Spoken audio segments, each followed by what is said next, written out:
Okay, welcome back to another episode, Author Interviews at Crystal Lake. And today our guest is Jacob Steven Mohr, and I'm going to let him introduce himself and take it away.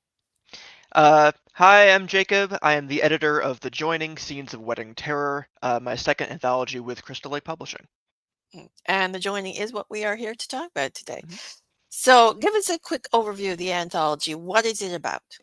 Well, as the name suggests, it is a anthology of 17 wedding horror stories, uh, six of which come from invited authors, and they are divided into two categories. We have in the table of contents, you'll see guests of the bride and guests of the groom. Those divide the stories up into mostly matching halves. We do have an odd number of stories, but I had this idea of, dividing it the way that a traditional wedding is divided. Some of the horror comes from the bride's side, some of it comes from the groom's side, and I'll leave it up to you guys to determine exactly what flavor that takes in the story. I guess that kind of makes you the usher of the wedding And indeed. anthology. So, what inspired the creation of this anthology? Why did you go with a wedding horror theme? Well, as I said before, I also did another anthology with Crystal Lake. I did Dead Letters, which was a collection of epistolary stories. And I think about three-quarters of the way through the editing process of that, I had this idea because I think I went to the weddings of like three different pairs of friends over the course of a year or so. And I began thinking about, you know, the modern wedding is such a surreal experience to me because like, wedding traditions have, moved out of the religious and the faithful. They've become, very secular, but also like they're still taking on some of like the trappings of like a more religious ceremony. And that means that it's not just like one kind of person so much. They're bringing like together these very very eclectic and strange groups of people who now all have to mingle and all have to travel enormous distances to these strange places. And I thought that especially in an era where social horror and like the horror of like manners and nicety and like trying to get along with very strange and unfamiliar people is so big and so prevalent, I thought that this setting, the wedding and all of the trappings around it, the bachelor party, the bachelorette party, like all the preparation, even like the beginning of a honeymoon, could all be very fertile ground for, well, uncomfortable situations and even horror. Yeah, and I mean, you have even just normal weddings can sometimes take on Hmm. horror elements, like with the bridezillas you see sometimes on those Hmm. TV shows, Hmm. and you have theme weddings, like even gothic theme weddings these days. Hmm. So yeah. Exactly. So you also wrote a story for the anthology as well as I did. editing it. So can you give us an overview of your contribution? Sure. My story comes at the tail end of the anthology. It's called Samantha's. It is a rare instance in my work of a sequel short story. It's a sequel to something that I wrote back in 2023 for Cosmic Horror Monthly that was called Empty Shells on a Cold Shore, and that story is about the arrival of the same monsters that appear in Samantha's, these kind of hollow Russian doll like aliens that show up from, either from the ocean or from space. They're kind of nebulous about where they actually come from, but in this story for Samantha's, they show up at a bachelor party, and they're, for a lack of a better word, the entertainment. And of course, none of the boys there know that the entertainment they've hired are not actually the entertainment or even human at all. And so shenanigans and horror and body horror especially ensues. But it was an opportunity for me to explore a monster concept that I enjoyed quite a bit, and to humanize them a little bit as well. Well, that sounds interesting. You've got all the elements in that story. So Hmm.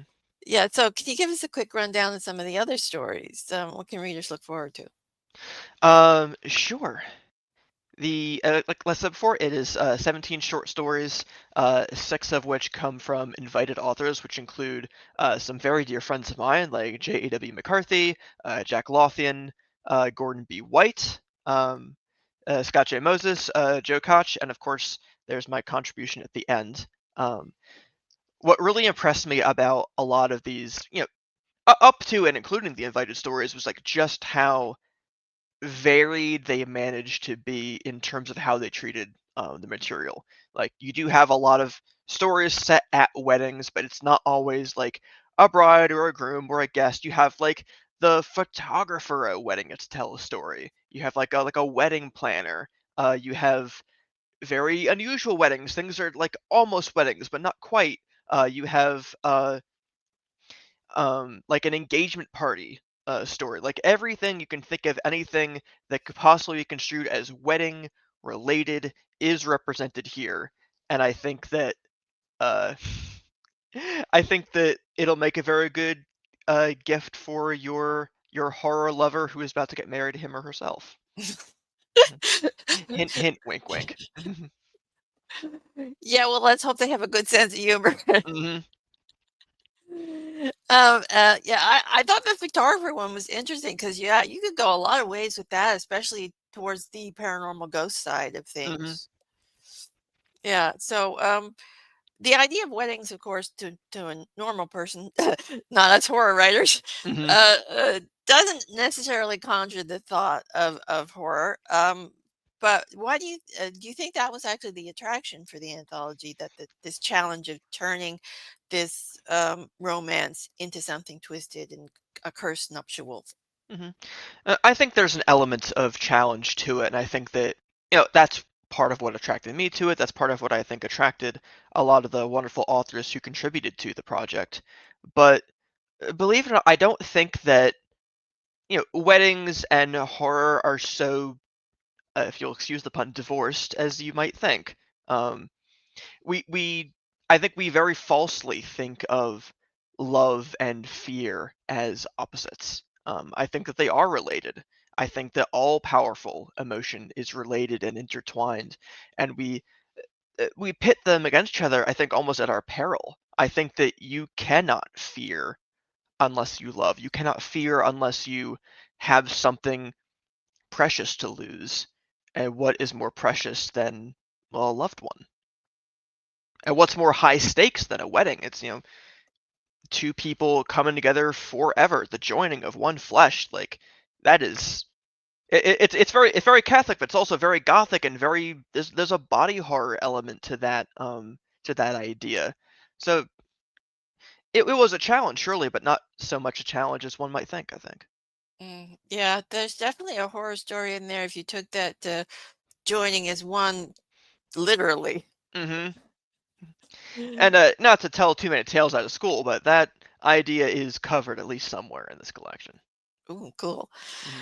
So, yeah, I agree with that. And so, but do you think that horror lends itself easily to doing that, to mixing the idea of love and tragedy, say, more so than another genre? Oh, I don't know about more than another genre. I think that romance layers pretty well over most genres, and that's why Well, you see like, yes. um, you'll Well, it's see like, everywhere. you'll see love stories layered into the superhero story, into the action genre, into yeah, and yes, into horror. But um, I think my idea of like the horror romance is very much colored by a story that I read for Dead Letters a couple of years ago, that ended up making it into the anthology. It was called The Night Nurses of Verdun. It was a war story, um, and it included a. Oh, I was surprised to see this. I wasn't expecting to get a story like this, but it was less a true like scary story, and it was a vampire romance in the middle of like World War I, and I was just so impressed with how the author managed to weave all those elements together and still have it be frightening at times and still have it be really achingly romantic. I think that those two things can be married quite well. Again, Yeah. to if go excuse another horrible pun. Yeah, I mean, and real life, you hear a lot of romance and wartime brides and things Hmm. in real life as well. So I can see why war and romance and horror would go well together. And I can see it definitely melding with other situations as well. Hmm. So, which story or stories stood out for you personally? Uh, that is always such a difficult question. And, whenever you have a conversation, like, of course they're going to ask, oh, what was your favorite story? It's like choosing your favorite child. Like, you have one, of course, but it's hard to discuss. But I can tell you one that stood out for me in a very unusual way. Um, I didn't get another story like this. It was Amelia Mangan's Ermintrude. It's my only engagement party story, and it was the only one where I stepped outside of my usual submissions process to acquire it. Like I read it, I immediately knew this was a quality story. I immediately knew because this was towards like the end of the submission process. I knew it wasn't getting another one like this. So rather than let's send the usual like, hey, we want to hold this a further review, I was like, give me this one right now, please and thank you. Well, it's nice when stories like that hit the Mhm. desk. That's a Yeah. it's a grabber, and I think that one exemplifies maybe best this idea that I had at the start of the anthology of like of weddings and the wedding adjacent events being things that bring together a bunch of unusual people, and the idea of putting these people together in one place, kind of packed in, especially with a little bit of alcohol or a little bit of music, making them interact with each other, can create very unusual social situations that lend themselves toward horror. And the situation that involves an Ermintrude is awful, but also occasionally funny, but also awful. Well, I think the best horror kind of uh, inserts a little humor in there somewhere. Hmm. So, were there any stories that surprised you? Uh, that one, obviously. But even more than that, I've worked with the author Gordon B. White twice now for these anthologies, and you never know what you're gonna get with a Gordon White story. The last one that he did for Dead Letters was purely comedic and very strange, and so I knew that when I invited him to work with me again, he was gonna send something weird, and he did not disappoint. The jerk. He sent me a story that was, if I remember correctly, like over 4,000 words, and it was all one sentence. It was all one unbroken block of text, and it's great, of course, because he's a phenomenal author. But at the same time, it's a great challenge to your friendly neighborhood editor. Like, how the heck do I edit this? Like, where does it begin and end? It's like it was like a story Ouroboros. Like, what do I do? You know, you start sweating just thinking about it. It's like Okay. this is my Waterloo right here. I don't have serious. I'm gonna have nightmares about this. Yeah, I'm sure there are a few writers right now who are going, yes, we tortured the editor. Mhm. And he doesn't do it on purpose. He doesn't do it to torture me, but he does like to challenge me, I think. And he does. And we talked about this. He appreciates the outlet for like some of his weirder stuff. And he knows that what he sends me, I know I'm gonna love. But Gordon, if you're listening to this, one sentence, really, I'm gonna get you for this. Okay, so that actually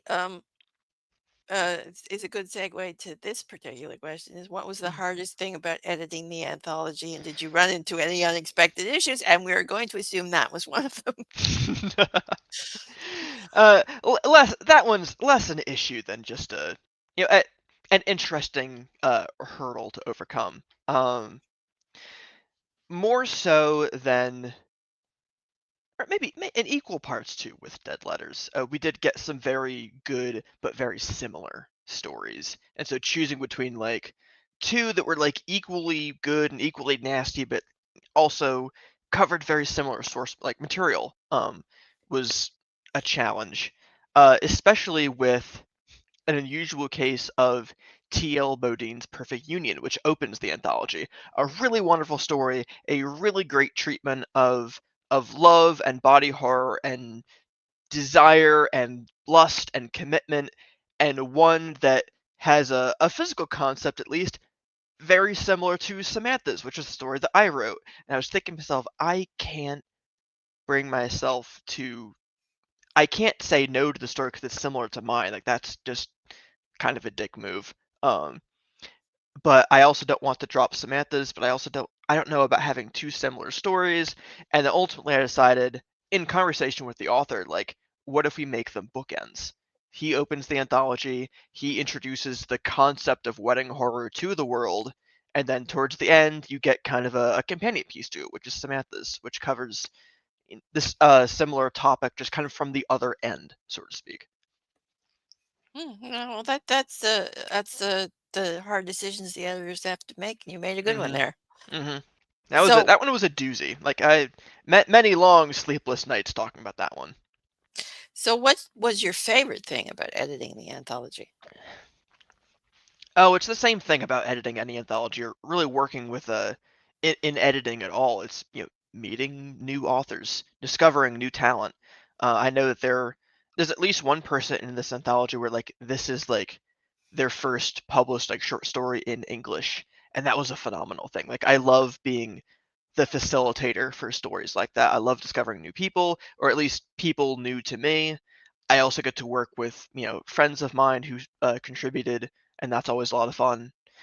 I like working with authors. Authors are great. The indie horror scene is thriving, and it's thriving in part because of you know opportunities that presses like Crystal Lake give to editors like me to discover new talent and bring in new people and give them opportunities. And I just love being a part of it. Yeah, there's a lot of talented authors out there, all right. Hmm. So, what do you like best about editing? What does it bring to your creative process that's different than writing? That is a good question. It's a challenge for me to take my ego out of the process because I have a very particular style that I like. And when I begin an editing project rather than a writing project, I have to like take that completely off the table and focus on what this author's style is. How can I improve that rather than changing it to fit like my own personal aesthetic? Of course, I have a vision for the anthology. I want it to be a cohesive product to be sold and to make money and to find readers and be a worthwhile experience for the horror loving public out there. But I also want to take kind of a servant role to the authors and like make their individual stories the best they can be without putting too much of my own personal stamp on them. Yeah, my name is on the cover, but that's I think my role is more of a collator than an editor, really.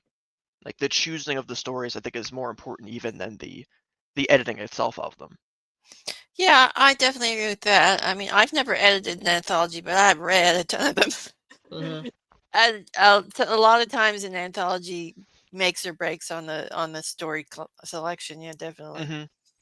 Because I'm sure you've had the experience too, because you've read quite a bit of these where it'll have like four or five really great stories, and then like just three or four real clunkers that you don't understand. Like how did this get in? Like, what does this have to do with anything else? It's usually the stuff that like really stands outside the pack too. Mm. Yeah, and even if the story is just kind of like mediocre, it can even Hmm. just Well, especially if it's following something really great too, like that yeah. down that like a truck downshifting on the highway. It's a loud rubbernecking crash Mm. essentially. Yeah, I do tend to choose the anthologies I read by authors too. Like if Hmm. there's an author in it I've read before, then I know at least one story. Well, I Hmm. like it. Yeah, so there is that as well. So I would suppose that's another consideration too. You'd want at least an author or two that is fairly well known. Hmm. And that's the purpose, I think, of having author invitees of like when you start the process and you're pitching the anthology idea as an editor to different presses, they want to see that you have like a few people who have already committed to working with you, that you're not some kind of recluse or whatever. And if you have like some names, maybe not even like big but like names that people know and names that people respect, then it lends the project even at the outset a whole lot of clout. And it's a similar effect, I think, like you said, for when readers are picking up, like, do I know this person? Do I know this person? Is there some guarantee of quality? Yeah, Because unless definitely. you're somebody like Ellen Datlow, for example, like Mm. the name of the editor is not usually a huge selling point. It is No, the not stories, it is the authors. yeah, definitely. I mean, probably, and I hate to say this, but I mean, a lot of readers probably don't even pay attention to who edited it, Mhm. which is a shame because, editors are very important. Mhm. We love editors, Mhm. definitely. We love editors on this show, but we also know that we take a bit of a shadow role in publishing. Yeah, but I think you're all appreciated by the authors and the writers because our work would not be as good without our editors, and that's the Mhm. truth. Well, on behalf of the editing community, thank you very much. So, what are some of the other projects you've worked on? You mentioned Dead Letters. Yes, Dead Letters was my first partnership with Crystal Lake. That went really phenomenally and continues to sell, which surprises the heck out of me every time I get like a report from them like, "Hey, this is still making a little bit of money." I was like, "Oh, shoot, really? All right." Um, I have my own collections of short stories, my solo collections at the very least. One of which is through Journal Stone, one of which is through Quill and Crow, and I have another upcoming collaboration with Quill and Crow coming out in February. Which leads nicely into the next question is what's next for you? All right, let's get into that. Uh, as mentioned previously, Brides in the Dark is a new project that I'm debuting from Quill and Crow, February 20th next year. And that is an unusual project for me. It is not really horror at all. It's categorized best, I think, as a fairy tale. It is a dark romance in a lot of ways. And God willing, next year will also be the debut of my very first play. Ooh, that's cool. hmm It's called Three After Midnight. It is a collection of three short plays based off of three short stories of mine. Yeah, well, that's something to look forward to. And Mm-hmm. dark romance fairy tale, I'm sure will do well because that's big right now. Mm-hmm. Uh, so, Here's hoping. yeah. So, I think we'll wrap the interview up here. Thank you for being a guest. It was a pleasure Mhm. chatting with you. Thank you so much for having me. This is always fun. hmm And that's it for this episode. And be sure to check out more videos from the House of Shadows and Ink. And bye for now.